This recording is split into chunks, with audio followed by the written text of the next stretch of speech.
Hello everyone. Start करते हैं आज की क्लास। तो इसमें हम आगे के कुछ क्वेश्चंस डिस्कस करेंगे, जिसमें इम्पोर्टेंट बात ये है कि आप जब भी ऐसे क्वेश्चंस में आपके सामने एक स्टेटमेंट दिख रही है, जैसे ही आपने ऐसे क्वेश्चन सॉल्व करने हैं तो आपको क्या करना है, सबसे पहले स्टेटमेंट को रीड करना है और उसकी एक एक लाइन का मीनिंग समझते हुए रफली आपको जो समझ में आता है वो लिखना है पहले। ठीक है। सो हम आज स्टार्ट करते हैं जैसे इस क्वेश्चन के साथ। इसमें क्या कहा गया है, सबसे पहले the greatest and the least resultants of the two forces can have R of magnitude P and Q respectively. इसका मीनिंग क्या है, उसने बोला है कि कोई दो फोर्सेस हैं, ये दो फोर्सेस जो हैं उन दो फोर्सेस का एक तो ग्रेटेस्ट रिजल्टेंट और एक लीस्ट रिजल्टेंट। ठीक है। ग्रेटेस्ट रिजल्टेंट का मैग्नीट्यूड ये P है और लीस्ट रिजल्टेंट का ये मैग्नीट्यूड Q है। ठीक है। अब इतने लाइन का जो मीनिंग है हम लिखते हैं अपनी लैंग्वेज में। ठीक है। दो फोर्सेस की बात कर रहा है, सो लेट्स से कि वो दो फोर्सेस कौन से हैं, R एंड S मान के चलते हैं। अब इन दो फोर्सेस का जो ग्रेटेस्ट रिजल्टेंट होगा वो क्या बनेगा, दोनों का एडिशन आपको मैंने प्रीवियस लेक्चर में पूरे रिजल्ट्स के साथ बताया हुआ है। ठीक है। जिसको नहीं पता वो जाके वो लेक्चर देखे पहले। और लीस्ट क्या होगा, दोनों का जो सब्ट्रैक्शन है उसका मैग्नीट्यूड। ठीक है, यही था। तो अब उसने क्या कहा है कि इनका जो ग्रेटेस्ट है वो P के बराबर है मैग्नीट्यूड और लीस्ट जो है वो Q के बराबर है। देन क्या कह रहे हैं आगे, show that when they act at angle theta the resultant is of magnitude this. Means जब R और S, ठीक है, इन दोनों show that when they act at angle theta their resultant is of magnitude this. मतलब R और S में जब एंगल थीटा बन जाए तब उनका रिजल्टेंट ये बताना है कि आएगा। ठीक है। अब हमें क्या करना है, R और S के बीच में अगर मैं रिजल्टेंट कुछ सपोज कर लूं कि R डैश है, ठीक है, तो मुझे R डैश की वैल्यू ये इसके प्रूफ करनी है। तो अब मुझे एक तो R की वैल्यू चाहिए, एक S की चाहिए। तो मैं यहां से ग्रेटेस्ट और लीस्ट से इसको निकाल सकती हूँ। तो सबसे पहले हम लोगों ने क्या किया, इसको मैं फेयर में आपको सॉल्व करके दिखा रही हूँ। तो सबसे पहले आपने सपोज किए दो फोर्सेस। ठीक है। कौन कौन से थे, R एंड S। ठीक। तो अकॉर्डिंग टू क्वेश्चन जो है उसका आपके पास greatest is equals to P दिया हुआ है and least is equals to Q दे रखा है। ठीक है।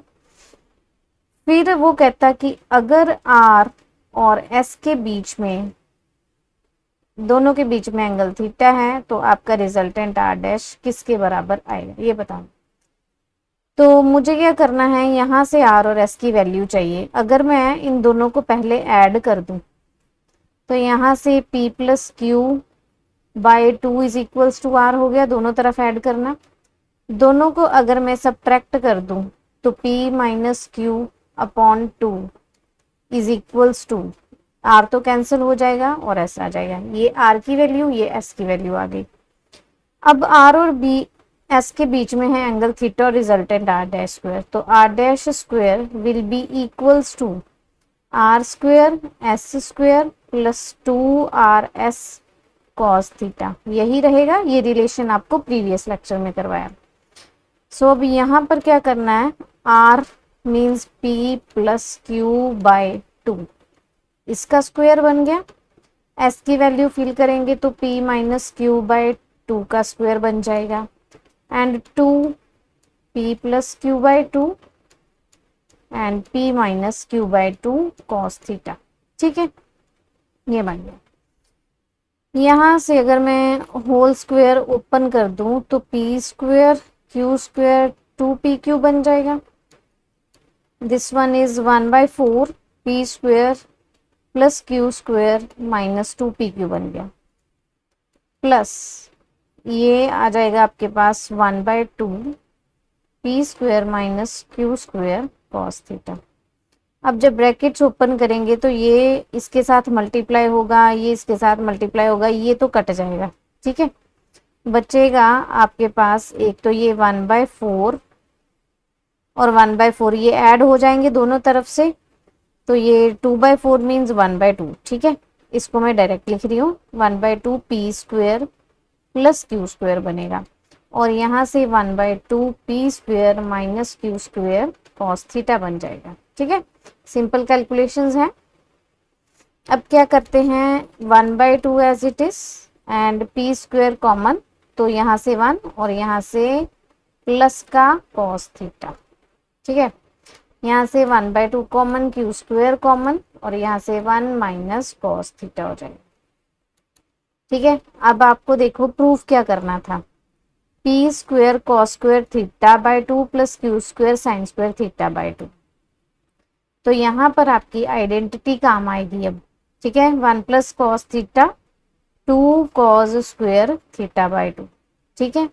यहाँ से 1/2 कॉस स्क्वायर और ये बन गई 2 साइन स्क्वायर थीटा बाय 2।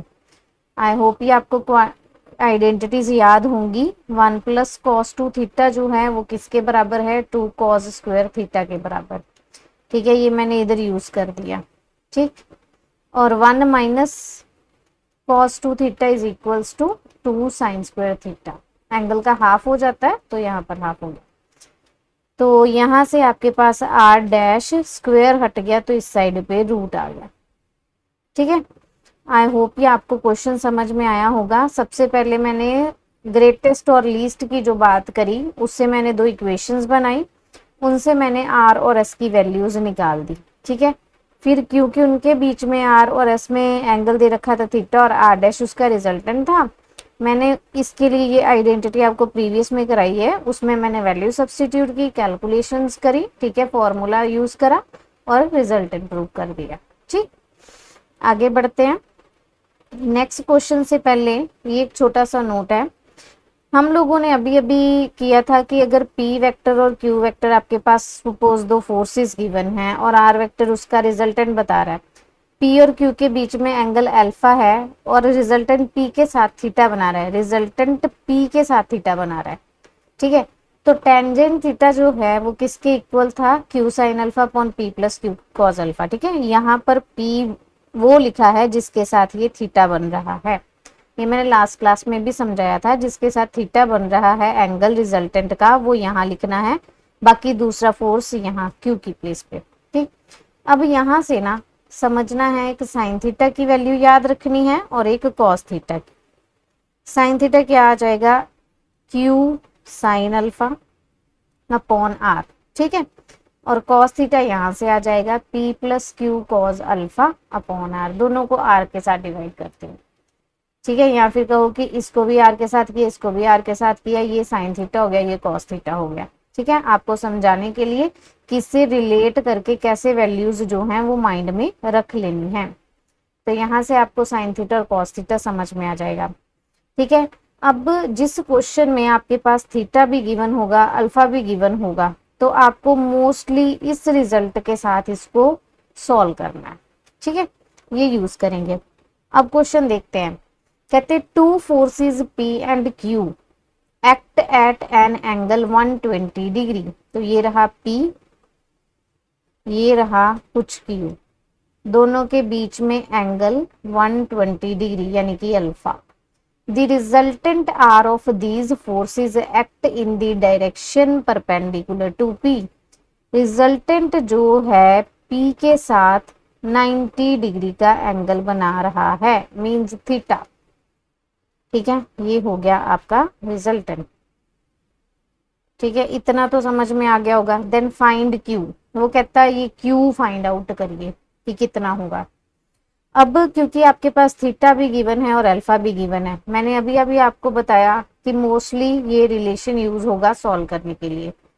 तो cos theta is equals to, अब रिजल्टेंट p के साथ बना रहा है ना, ठीक है, तो इट मीन्स यही रिलेशन यूज होगा, P plus Q cos alpha over R. अगर Q के साथ बनाता तो P और Q की प्लेस इंटरचेंज हो जाती, ठीक है। तो यहां पर P की वैल्यू कितनी है,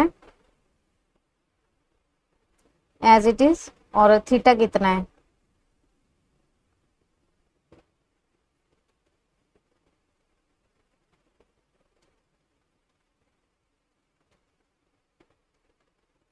ये 0 हो जाएगा, ठीक है। तो it means P plus Q cos 120 minus 1/2 equals to 0, यहां से ये आ गया। तो P is equals to Q/2 which means Q is equals to 2P, ठीक है। तो यहाँ से Q कितना आ गया, 2P। तो मोस्टली यहाँ से ये बात समझिए कि ये रिलेशन कब यूज होता है, जब आपको ऐसे क्वेश्चन सॉल्व करने के लिए they find P find Q, और वो लेकिन अदर की टर्म में आएंगे। जैसे यहाँ पे Q निकालने के लिए कहा, वो P की टर्म्स में आ गया, ठीक है। P निकालने को कहते तो वो Q की टर्म्स में आ जाता। मींस एक P और Q में अगर रिलेशन फाइंड आउट करना है, इस टाइप का क्वेश्चन है, थीटा गिवन है, अल्फा गिवन है, तो आप बिल्कुल सोचे बिना ये यूज कर सकते हैं रिलेशन, और आपका क्वेश्चन सॉल्व हो जाएगा, ठीक है। आगे चलते हैं। The resultant of the two forces of the magnitudes P and Q acting at a point, ठीक है, resultant of the two forces of magnitude P and Q acting at an point is equal to a force of magnitude √3Q। Means in दोनों का जो resultant है उसका magnitude है √3Q। √3Q which makes an angle of 30 degree with the direction of P। तो ये resultant इसके साथ यानी कि थीटा इसका 30 डिग्री है। शो दैट इधर P is equal to Q, ये रिलेशन फिर से आपको निकालना है, या फिर P is equal to 2Q, और इन दोनों के बीच में हम मान लेते हैं कि एंगल अल्फा है, ठीक है। अब कैसे करें, रिजल्टेंट गिवन है तो आपके पास जो रिजल्टेंट का स्क्वायर है वो P square plus Q square plus 2PQ cos alpha होगा, ठीक है। यहाँ पर वैल्यूज रख देते हैं, तो √3Q का square is equals to P square Q square plus 2PQ cos alpha. हमें इतना पता चला है कि ये रिलेशन यहां से बन सकता है, ठीक है। आगे और सॉल्व हो सकता है, ये 2Q स्क्वायर हो जाएगा, माइनस का P स्क्वायर हो गया, और यहाँ पर 2PQ कॉस अल्फा हो गया, ठीक है। मुझे अभी इतना पता चला, इसको मैं मान लेती हूँ। सेकेंडली मेरे पास थीटा गिवन है, तो थीटा से मैं ये अल्फा है इसकी वैल्यू निकाल सकती हूँ। मैंने अभी अभी रिलेशन बताया, cos theta is equal to P के साथ एंगल बन रहा है, तो P plus Q cos alpha over R। तो अब देखिए इस रिलेशन में कॉस अल्फा ही नहीं, ये इकट्ठा Q कॉस अल्फा आ रहा है, तो इसमें भी C जो है Q कॉस अल्फा आ रहा है, तो मैं यहाँ से वैल्यू निकाल के इधर पुट कर दूंगी। तो यहाँ पर 30 डिग्री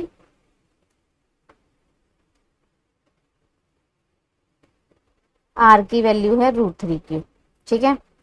यहाँ से अब मोटिव है इसकी वैल्यू निकालना, √3/2 हो जाएगी 30 की वैल्यू, ये इस साइड चला गया, ठीक है, और ये बन गया P plus Q cos alpha. तो यहां से आपके पास आया 3Q/2 and minus P is equal to Q cos alpha, ठीक है। Q कॉस अल्फा की ये वैल्यू आपके पास आई, तो हम क्या करेंगे, इसको फर्स्ट इक्वेशन में सब्सटीट्यूट कर देंगे, that is 2Q square minus P square is equals to 2P 3Q/2 minus P, ठीक है। अब इसको सॉल्व करते हैं और कोशिश करेंगे कि ये रिलेशन बन जाए, P is equal to Q आ जाए या फिर P is equal to 2। Relation में मिस्टेक थी, 2 तो कैंसिल हो जाएगा ना, तो यहाँ पे 3 आ जाएगा, ठीक, ये बन गया। अब यहाँ पर आ गया P square minus 3PQ plus 2Q square equals to 0, ठीक है। इसको मैं अगर क्वाड्रेटिक इन P मान के चलूं, ठीक है, क्वाड्रेटिक इन P मान के चलूं, तो यहाँ से फैक्टर बन जाएंगे,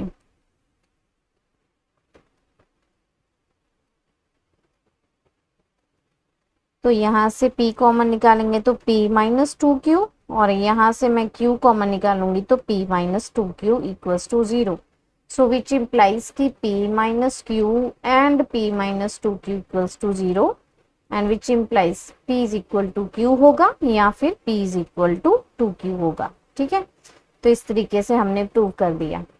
तो कुछ नहीं है ज़्यादा, इसमें रिलेशन भी यूज करना है, और एमसीक्यूज में अगर आया तो ये क्वेश्चन इस तरीके से आ सकता है कि ऑप्शन में सिर्फ एक ऑप्शन हो सकती है p is equal to q।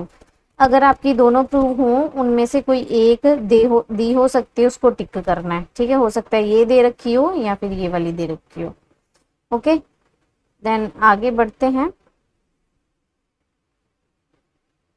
कहते two forces P and Q acting at a point where a resultant have a resultant R vector. तो जैसे जैसे उसने कहा है हम वैसे वैसे मान के चलते हैं। पहली बात उसने कही है कि एक P वेक्टर एक Q वेक्टर दोनों फोर्सेस हैं आपके पास, और उसका एक रिजल्टेंट है R। ठीक, if the magnitude of P is double. दूसरे केस में वो कहता है कि अगर P डबल हो जाए, ये 2P बन गया, the magnitude of R is double, मतलब Q ऐसा ही रहे, फिर R का जो मैग्नीट्यूड है वो डबल हो जाता है।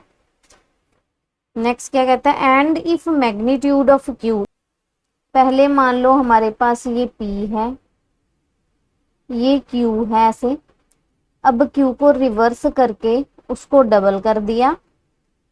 ठीक है, डबल कर दिया।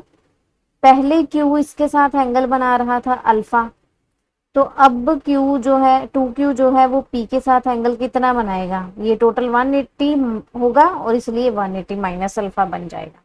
ठीक है, रिवर्स करके अगर डबल करते हैं तो वो एंगल बनाएगा पाई माइनस अल्फा। फिर वो कहता है इवन देन द मैग्नीट्यूड जो है वो R का डबल ही रहता है, तो वो कहता है कि R का मैग्नीट्यूड 2R ही रहता है। ये थर्ड केस है। ठीक, तो अब यहाँ से हम PQR की रेशियो फाइंड आउट करेंगे। तो फर्स्ट केस से देखते हैं, R square is equal to P square plus Q square plus 2PQ cos of alpha ही मान लेंगे एंगल।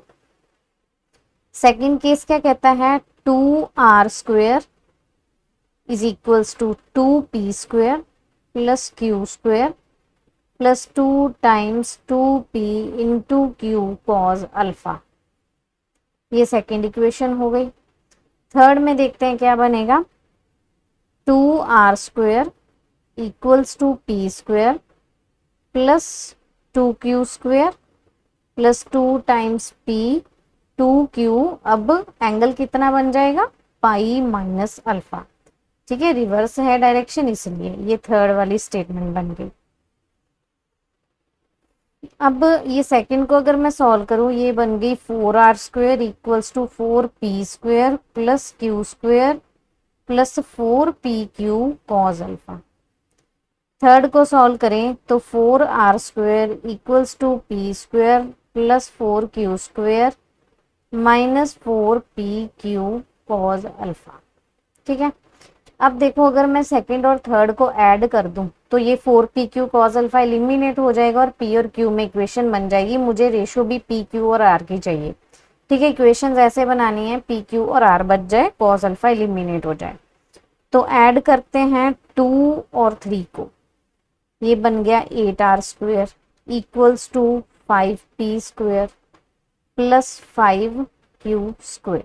ठीक, ये फोर्थ मान लेंगे। अब ऐसे करते हैं, फर्स्ट और सेकंड को देखते हैं।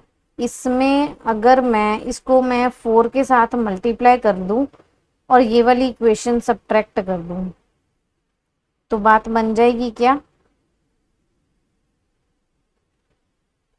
ऐसे कर सकते हैं कि ये फर्स्ट और थर्ड को सॉल्व करते हैं। ये 4PQ कॉज अल्फा है, इसको 4PQ कॉज अल्फा बना के ऐड कर देते हैं, मीन्स 2 के साथ मल्टीप्लाई करेंगे।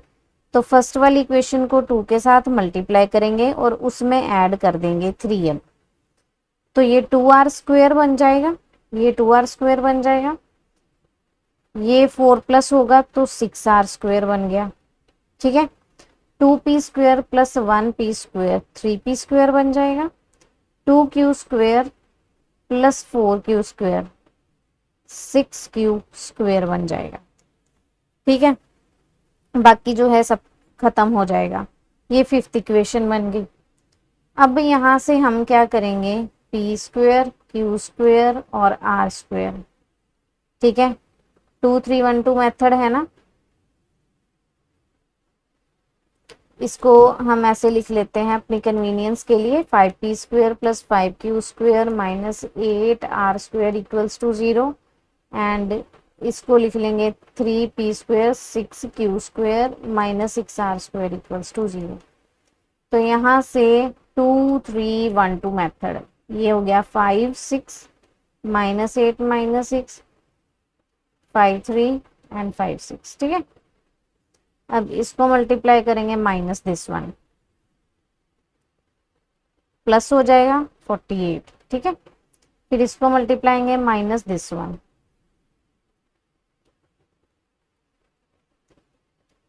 30 एंड माइनस 15। ठीक है,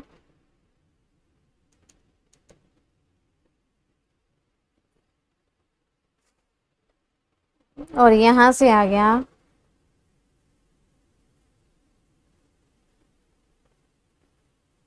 12 6 और 15। ठीक है, अभी भी ये 3 के टेबल पे कट हो जाएंगे, 3 4 जार 3 2 जार एंड 3 5 जार।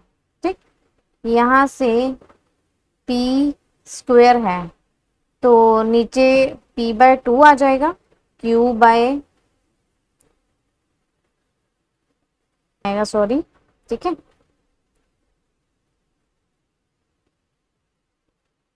यहाँ 6 आएगा, कैलकुलेशन मिस्टेक थी थोड़ी।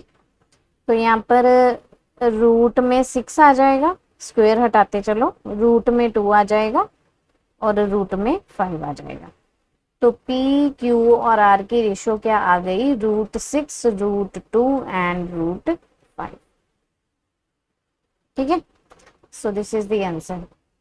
थोड़ा यहाँ पर आपको लगेगा कि लेंदी है, लेकिन आप जब एक बार स्टेटमेंट को रीड करेंगे साथ के साथ इक्वेशंस लिख के सॉल्व करेंगे तो ये बहुत ही इजीली सॉल्व हो जाएगा। आगे चलते हैं, इसमें कहता है resultant of p vector and q vector is at right angle to p। ठीक है, p वेक्टर है एक आपके पास, एक कोई q वेक्टर है। ठीक है,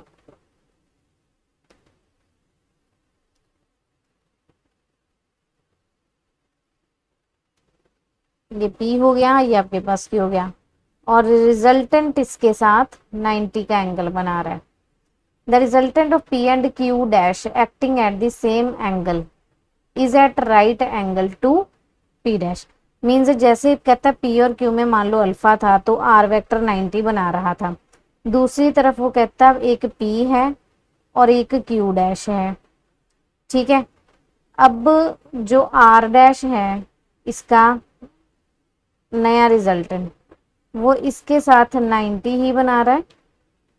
कहता p and q dash acting at same angle, means p और q डैश में अल्फा ही बन रहा है, is at right angle to q dash, means उनका जो रिजल्टेंट है वो 90 डिग्री q डैश के साथ बना रहा है। p² equals to q dash show करना है, या फिर ये क्या है, geometric mean, p is the geometric mean between q and q dash. ठीक है ना, ज्योमेट्रिक मीन का रिलेशन बना रखा है।